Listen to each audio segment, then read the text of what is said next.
Praise the Lord. परमेश्वर की स्तुति हो। आशा करता हूँ सब लोग प्रभु यीशु मसीह की कृपा से अच्छे होंगे। आज मैं जिस विषय में बात करने जा रहा हूँ और विषय है पहले कौन। अक्सर देखा जाता है, लोग पूछते हैं कि पहले मुर्गी या पहले अंडा, या पहले अंडा या पहले मुर्गी। पर लोगों को पता नहीं क्या कहें। पहले अंडा कहेंगे तो मुर्गी कहाँ से आई, या मुर्गी कहेंगे तो अंडा कहाँ से आया। पहले मुर्गी कैसे बन गई, बिना अंडा की मुर्गी कैसे बन गई। तो इस विषय को मैं बताने के लिए आपके साथ जुड़ा हूँ आज, क्योंकि बहुत से लोग अज्ञानता के कारण सही तरह से जवाब नहीं दे पाते हैं।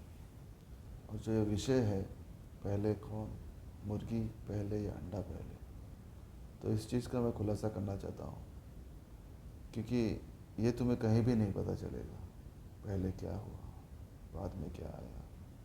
हर कोई अपना अपना तर्क करता रहेगा पर उसका सॉल्यूशन नहीं निकाल सकता। पर मैं इस विषय को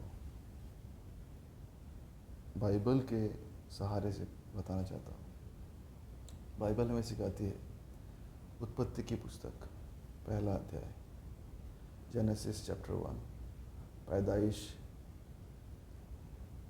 1, हमें बताती है कि परमेश्वर ने सबसे पहले पृथ्वी और आकाश को बनाया। उसके बाद धीरे धीरे करके उसने पेड़ पौधे बनाए, जानवर पक्षी बनाए, जानवर बनाए। तो इस तरह से हमें पता चलता है कि पहले क्या आया और बाद में क्या आया। खाली ऐसे बिना वजह के तर्क करने से किसी को सही उत्तर नहीं मिलेगा कि पहले मुर्गी या पहले अंडा। अक्सर देखा जाता है, लोग ऐसे ही बोलते रहते हैं कि पहले मुर्गी आई या पहले अंडा, और कोई इस सवाल का जवाब नहीं दे पाता है।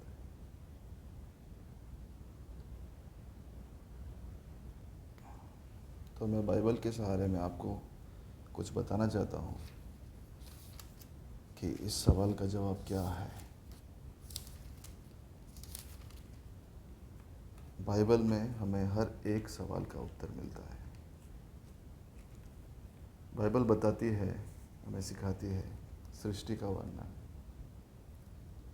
उत्पत्ति अध्याय 1 से मैं पढ़ रहा हूँ, आप अच्छे से सुनिए कान लगा के। आदि में परमेश्वर ने आकाश और पृथ्वी की सृष्टि की। आदि में यानी in the beginning God had created heaven and earth. पृथ्वी बेडौल और सुनसान पड़ी थी और गहरे जल के ऊपर अंधियारा था, तथा परमेश्वर का आत्मा जल के ऊपर मंडराता था। जब परमेश्वर ने कहा उजियाला हो, तो उजियाला हो गया। और परमेश्वर ने उजियाले को देखा कि अच्छा है। और परमेश्वर ने उजियाले को अंधियारे से अलग किया। और परमेश्वर ने उजियाले को दिन और अंधियारे को रात कहा, तथा सांझ हुई फिर भोर हुआ। इस प्रकार पहला दिन हो गया। तो मैं मेन मुद्दे पे जाता हूँ कि पहले अंडा या पहले मुर्गी। ठीक है, विषय तो बहुत कुछ लिखा है, तो मुद्दे पे जाता हूँ। इसी तरह परमेश्वर ने कहा जल के बीच एक ऐसा अंतर हो कि जल की 2 भाग हो जाए। तब परमेश्वर ने एक अंतर बनाकर उसके नीचे जल और उसके ऊपर के जल को अलग अलग किया, और वैसा ही हो गया। और परमेश्वर ने उस अंतर को आकाश कहा, तथा सांझ हुई फिर भोर हुआ। इस प्रकार दूसरा दिन हो गया। फिर परमेश्वर ने आकाश के नीचे का जल एक स्थान में इकट्ठा हो जाए और सूखी भूमि दिखाई दे, और वैसा ही हो गया। परमेश्वर ने सूखी भूमि को पृथ्वी कहा, तथा जल इकट्ठा हुआ जो जल इकट्ठा हुआ उसको उसने समुद्र कहा। और परमेश्वर ने देखा कि अच्छा है। फिर परमेश्वर ने कहा पृथ्वी से हरी घास तथा बीज वाले छोटे छोटे पेड़ और फलदायी वृक्ष भी, जिनके बीज उन्हीं में एक एक की जाति के अनुसार हैं, पृथ्वी पर उगें। और वैसा ही हो गया। इस प्रकार पृथ्वी से हरी घास और छोटे छोटे पेड़, जिनमें अपनी अपनी जाति के अनुसार बीज होता है, और फलदायी वृक्ष, जिनके बीज एक एक की जाति के अनुसार उन्हीं में होते हैं, उगे। और परमेश्वर ने देखा कि अच्छा है, तथा सांझ हुई फिर भोर हुआ। इस प्रकार तीसरा दिन हो गया। तो पहले दिन में परमेश्वर ने क्या किया, आकाश और पृथ्वी की रचना की। दूसरे दिन में उजियाला और अंधेरा, उजियाले अंधेरे से उजियाला अलग किया और अंधेरे को अलग किया, पहला दिन में। दूसरे दिन में फिर जल को अलग किया, एक जल को नीचे रखा, एक जल को आकाश बना दिया। इसी तरह करते करते उसने घास, भूमि को अलग करना, पानी को अलग करना, ऐसा करके तीसरा दिन हो गया। फिर परमेश्वर ने कहा दिन को रात से अलग करने के लिए आकाश में अंतर में ज्योतियाँ हों और वे चिन्हों और नियत समयों और दिनों और वर्षों के कारण हो।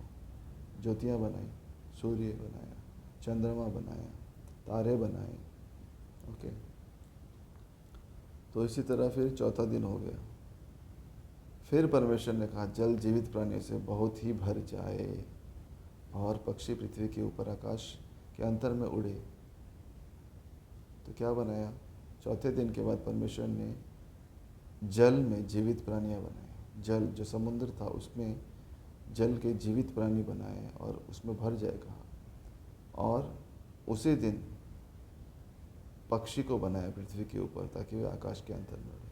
इसीलिए परमेश्वर ने जाति जाति के बड़े बड़े जल जंतुओं की और उन सब जीवित प्राणियों की भी सृष्टि की जो चलते फिरते हैं, जिनसे जल बहुत ही भर गया, और एक एक जाति के उड़ने वाले पक्षियों की भी सृष्टि की।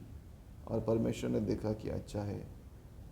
और परमेश्वर ने यह कह के उनको आशीष दी, फलो फूलो और समुद्र के जल में भर जाओ और पक्षी पृथ्वी पर बढ़े। तो देखा दोस्तों किस तरह से पक्षी का जन्म हुआ, किस तरह से परमेश्वर ने पक्षी को बनाया, जल में जीवित प्राणियाँ बनाए, जल में मछली बनाया, हाँ, जितने तरह के जलचर होते हैं वो बनाया। तो ये 5वें दिन की बात है। ये 5वें दिन को परमेश्वर ने पक्षियों को बनाया। तो अब आप क्या कहते हैं, पहले अंडा या पहले पक्षी? तो मुर्गी भी एक पक्षी ही है, पक्षी के कैटेगरी में आती है। तो आप क्या कहते हैं अभी? तो पहले अंडा नहीं था, पहले मुर्गी आई थी, पहले पक्षी आया था, उसके बाद वह फले फूले और आगे बढ़े।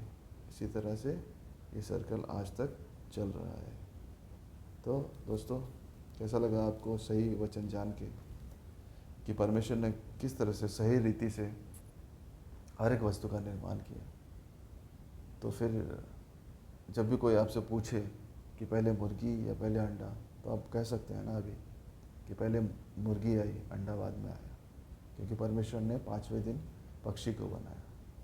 ओके, तो अधूरे ज्ञान में नहीं रहना, सही ज्ञान जानने के लिए मेरे साथ बने रहे। मेरे चैनल को सब्सक्राइब करें, लाइक करें, ताकि आपको नई नई वीडियोस मिलती रहे। Okay, thank you, take care, praise the Lord, God bless you.